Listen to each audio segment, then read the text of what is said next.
Hello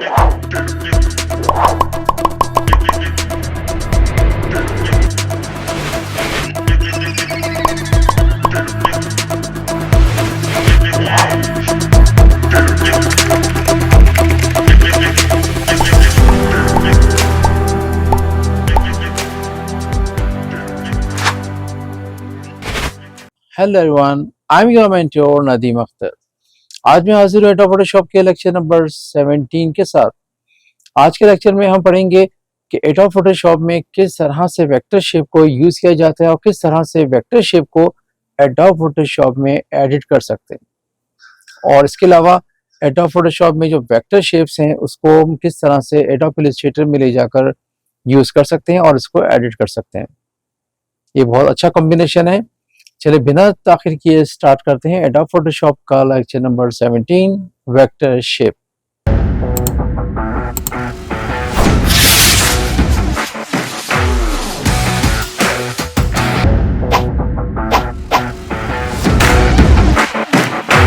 adobe Photoshop में vector का काम क्या होता है, वेक्टर किस लिए यूज होता है, वह वेक्टर कैसे यूज करते हैं शेप्स को, ये चीज सीखने से पहले एक बात क्लियर करता रहूं कि जैसा कि मैं टाइम बाय टाइम बताता रहता हूं, जब हम एडोब इलस्ट्रेटर मैंने स्टार्ट किया था इस वक्त ये बताया था बहुत क्लियरली कि adobe Photoshop raster based software है और adobe Illustrator vector based software. जैसे जैसे वक्त गुजरता जा रहा है एडोब फोटोशॉप में भी काफ़ी सारी प्रॉपर्टीज वेक्टर की भी इंक्लूड होती जा रही हैं, क्योंकि ये दोनों सॉफ्टवेयर हैं, एडोब इलस्ट्रेटर हो जाए, एडोब फोटोशॉप हो जाए या इनडिज़ाइन हो जाए, ये तमाम एडोबी के अंडर में आते हैं। तो अब हो ये रहा है टाइम बाय टाइम कि जो कुछ फंक्शंस जो एडोब इलस्ट्रेटर के थे वो एडोब फोटोशॉप में भी आ रहे हैं। इससे हो ये रहा है कि डिज़ाइनर्स को काफ़ी हद तक आसानी हो रही है कि जो चीज़ें हम एडोब इलस्ट्रेटर में यूज़ करते हैं वो चीज़ें हम एडोब फोटोशॉप में भी काफ़ी हद तक अब यूज़ करने लगे हैं। सबसे पहले चलते हैं रेक्टेंगल टूल। अब देखिए वही बात कि मैं यहाँ पे एक रेक्टेंगल जैसे मैं ड्रॉ करता हूँ, आप यहाँ पे आप देख रहे होंगे कि एक विंडो यहाँ पर ओपन हो गई। इस रेक्टेंगल की तमाम प्रॉपर्टीज यहाँ पर आपको नजर आ रही होंगी। यहाँ पे बहुत जो मेन चीज़ है, यहाँ पे फिल दिया हुआ है। फिल मुझे अगर चेंज करना हो क्लिक करूंगा तो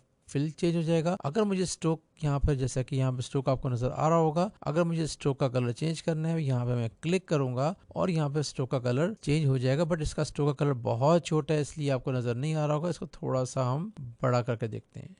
अच्छा, इसके आगे आप प्रॉपर्टीज देख रहे होंगे कि यहाँ पे डॉटेड लाइन आपको स्ट्रोक किस तरह का देना है, अब यहाँ से चेंज कर सकते हैं, जैसा कि आपने इलस्ट्रेटर में ऑलरेडी पढ़ चुके हैं। नेक्स्ट लाइन में आप देख रहे होंगे कि स्ट्रोक ही की कुछ प्रॉपर्टीज दी हुई हैं। यहाँ पे आपने क्लिक करेंगे, इनसाइड आ जाएगा, यहाँ पे सेंटर में रहेगा स्ट्रोक जैसा कि इलस्ट्रेटर में होता था, और ये क्या हो रहा है आउटसाइड स्ट्रोक। इसके अलावा यहाँ पे आपको कॉर्नर्स दिए हुए हैं, कॉर्नर्स चेंज कर सकते हैं। इसके अलावा यहाँ पे ये इसकी साइड्स दी हुई हैं, आपको राउंडेड रखनी है या आपको इस तरह की बेवल रखनी है। आगे चलते हैं, आगे आपको कुछ यहाँ पर ऑप्शन नजर आ रहे होंगे रिलेटेड टू स्क्वायर। अब देखें यहाँ पर राउंडेड शो हो रहा है, अगर मैं इसको क्लिक करके माउस को ड्रैग करूँ ऐसे भी कर सकते हैं और यहाँ पे वैल्यू पुट भी कर सकते हैं। देखिए आप टॉप लेफ्ट, सिर्फ टॉप लेफ्ट जो है वो आपको मूव होता नजर आ रहा होगा। ये देखिए यहाँ पे क्या हो गया, राउंडेड हो गया, क्योंकि मैंने सिर्फ अभी इस वाले फंक्शन को अप्लाई। अब अगर मैं इस वाले को करूं, राइट वाले को, अब देख रहे होंगे कि इसका कॉर्नर राउंड हो गया।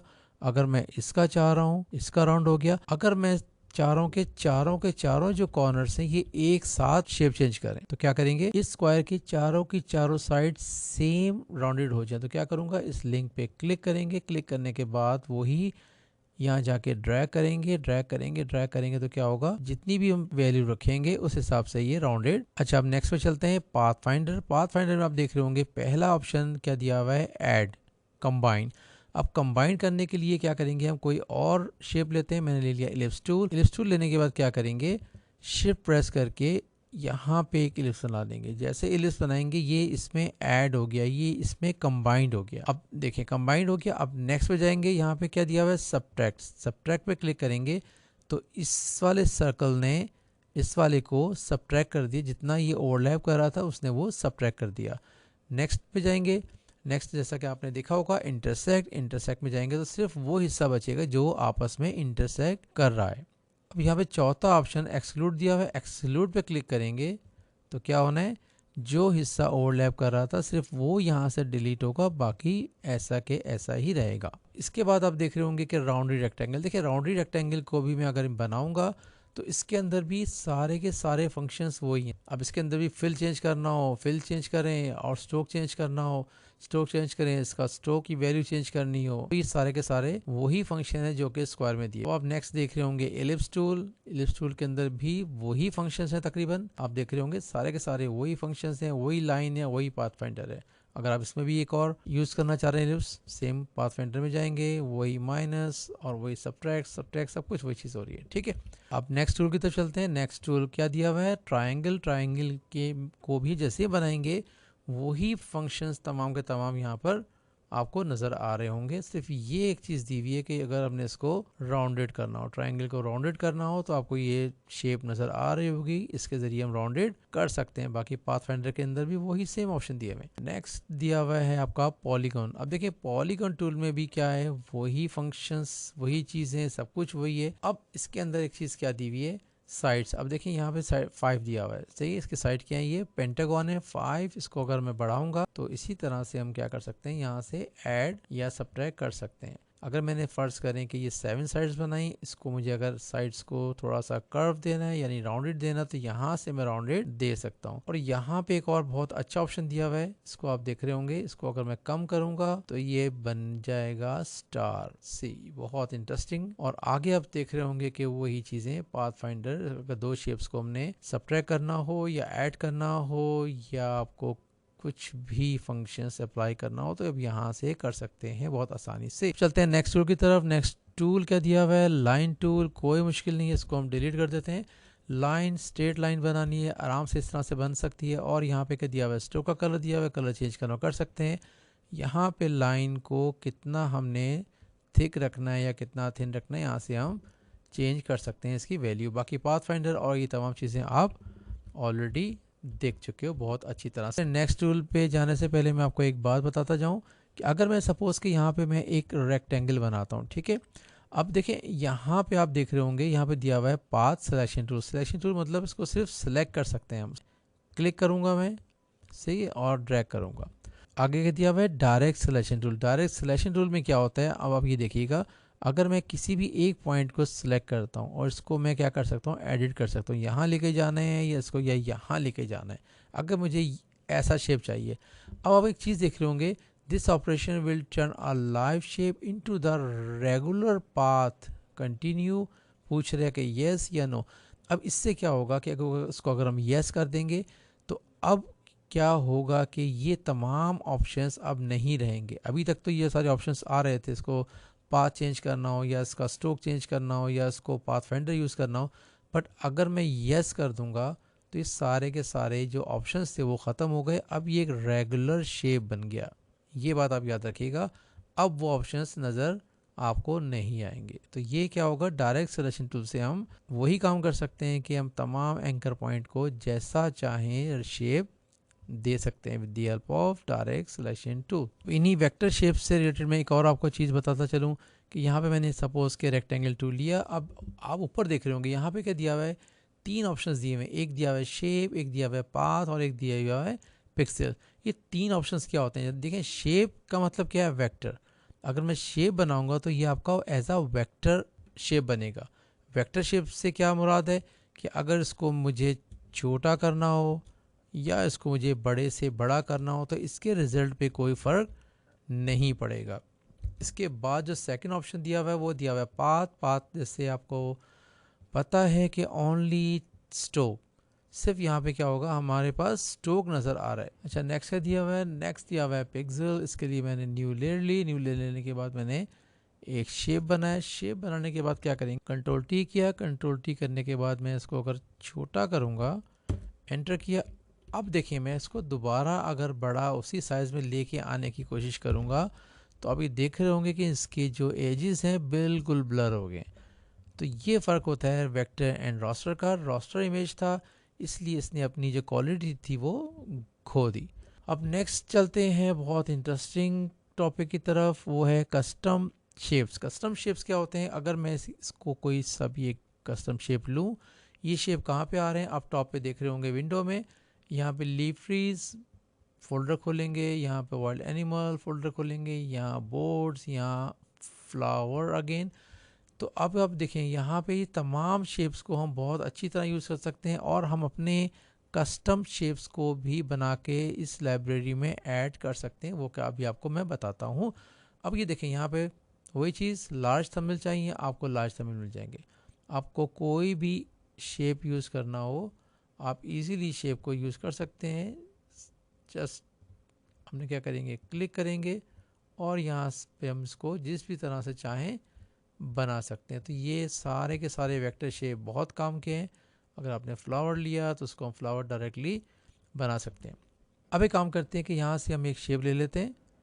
मैंने ये बोट ले ली। अब इस बोट को मुझे एडोब इलस्ट्रेटर पे लेके जाना है। देखिए यहाँ पे आप एंकर पॉइंट शो रहे होंगे। यहाँ पे एंकर पॉइंट को अगर मूव करना हो, जैसा कि आपको बताया डायरेक्ट सिलेक्शन टूल से किसी भी पॉइंट को हम मूव कर सकते हैं। ठीक है, यहाँ पे पाथ सिलेक्शन टूल लिया, क्लिक किया, क्लिक करने के बाद कंट्रोल सी से कॉपी ली और एडोब इलस्ट्रेटर पे जाके कंट्रोल वी से पेस्ट किया। जैसे पेस्ट करेंगे यहाँ पे हमसे पूछेगा कि कंपाउंड शेप चाहिए या compound path. Compound shape okay, editable. यहाँ पे आकर देख रहे होंगे आप, यहाँ पे आके पेस्ट हो गया और मुझे क्या करना है, कोई सा भी कलर इसके अंदर फिल कर देना है। ये हमारे पास as it is Adobe Photoshop से यहाँ पे इमेज ट्रांसफ़र हो गया वेक्टर। इसको अगर हमने एडिट करना हो, डायरेक्ट सिलेक्शन टूल लिया, लेने के बाद यहाँ पे इजीली कुछ भी करना हो यहाँ से हम कर सकते हैं। अब एडोब इलस्ट्रेटर में जल्दी से एक पैटर्न बना लेते हैं ताकि आपको पता चले कि एडोब फोटोशॉप में हम किस तरह से यूज़ कर सकते हैं किसी भी पैटर्न को। मैंने ब्रश टूल से एक शेप ले लिया। शेप लेने के बाद इसके अंदर मैंने कलर फिल किया। इसको एक्सपेंड कर देते हैं। इसको क्या करेंगे,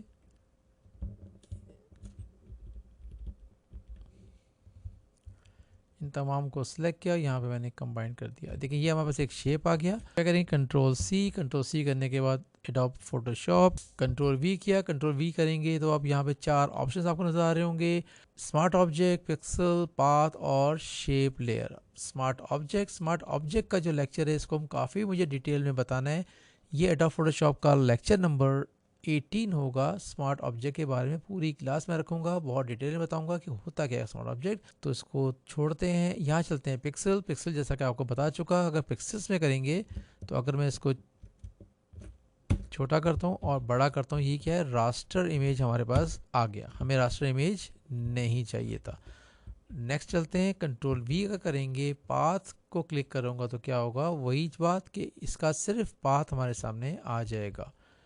कंट्रोल वी, शेप लेयर करेंगे तो ये हमारे पास वेक्टर ऑब्जेक्ट आ जाएगा जो कि हमें रिक्वायर्ड था। अब यहाँ पे इसके एंकर पॉइंट्स को बहुत अच्छी तरह से देख। अब मुझे इस तरह के काफ़ी सारे, अगर मैं एडोब इलस्ट्रेटर से लाकर काफ़ी लोगोस, काफ़ी पैटर्न, काफ़ी बॉर्डर, काफ़ी डिज़ाइन, अगर इसकी तमाम की अगर मैं लाइब्रेरी बनाना चाहूँ तो क्या करेंगे, इसको यहाँ पर रख दिया। इसके लिए क्या करेंगे, राइट क्लिक करेंगे। राइट क्लिक करने के बाद यहाँ लिखा हुआ है define custom shape. Define custom shape में क्लिक करूँगा। यहाँ पे मैं नाम दे सकता हूँ अपना नदीम 1।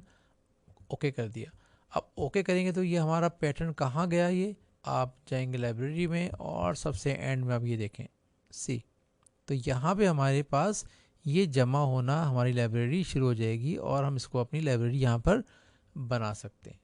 आई होप आपको आज की क्लास समझ में आई होगी, क्लास अच्छी लगी होगी, कॉन्सेप्ट क्लियर हो गया होगा कि वेक्टर शेप को हम एडोब फोटोशॉप में किस तरह से यूज़ कर सकते हैं, किस तरह से हम एडोब फोटोशॉप का वेक्टर इलस्ट्रेटर में और इलस्ट्रेटर का वेक्टर शेप एडोब फोटोशॉप में ओपन कर सकते हैं और इसको एडिट कर सकते हैं। जैसा कि ड्यूरिंग लेक्चर मैंने आपको बताया कि नेक्स्ट क्लास में वेक्टर स्मार्ट ऑब्जेक्ट क्या होता है, इसको देखेंगे, इसको पढ़ेंगे, इसको सीखेंगे किस तरह से ये वर्क करता है। जाते जाते आप तमाम देखने वालों से रिक्वेस्ट, मेरी इस वीडियो को लाइक करें, मेरे इस चैनल को सब्सक्राइब करना मत भूलिएगा और अपने तमाम फ्रेंड एंड फैमिलीज़ को शेयर करें। Thank you so much. Good bye.